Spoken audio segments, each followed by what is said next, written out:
Hello, everyone. My name is Steve Evans. I'm the Chief of the Winfield Fire Protection District, here along with our Deputy Chief, Eric Ermer. We've been asked by a lot of people to try and quickly explain what it is that we're asking for in the upcoming referendum for the June 28th election. Now, we're going to take the opportunity to explain that a little bit, but I want to start by saying that we're not here to advocate for, we're not here to advocate against how you vote in the upcoming June 28th election. We're merely here to try and explain what it is that we're asking for and why it is that we're asking for it. And with that, we have a couple of quick PowerPoint slides to show to explain that.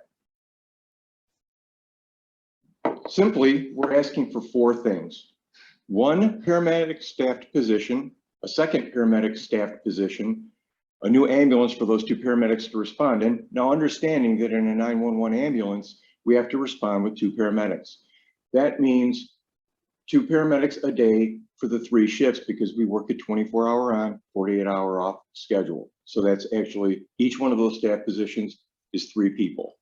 So we're asking for one staff position of 3 people, second staff position of 3 people, an ambulance for them to respond in, and a place to put it all. Eric?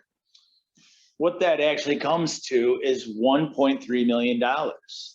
Each one of those staff positions for the 3 people is $415,000, and that's total employment costs.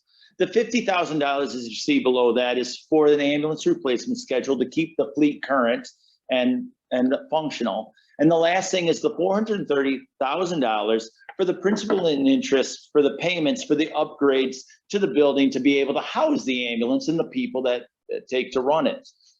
When that $430,000 of principal and interest is retired, we'll fold that into a third position that can then staff either an engine or the ambulance to respond to the emergencies of the Winfield citizens.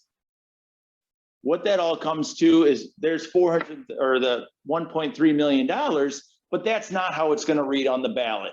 This here is how it'll read on the ballot, and this is actually what you'll see when you get there. It is the same thing as what Steve and I have just explained to you, but it is very confusing sometimes to when people first see it, and we wanted to show that to you. Steve? Thank you, Eric. So as he said, we want to make sure that you utilize us as a resource. We are your fire department. We're here for you. So if you have any questions about home fire safety, smoke detectors, carbon monoxide detectors, fire extinguisher use, home safety in general, remember, we're always here for you. We are your fire department. So please utilize us as a resource, and thank you very much for your time.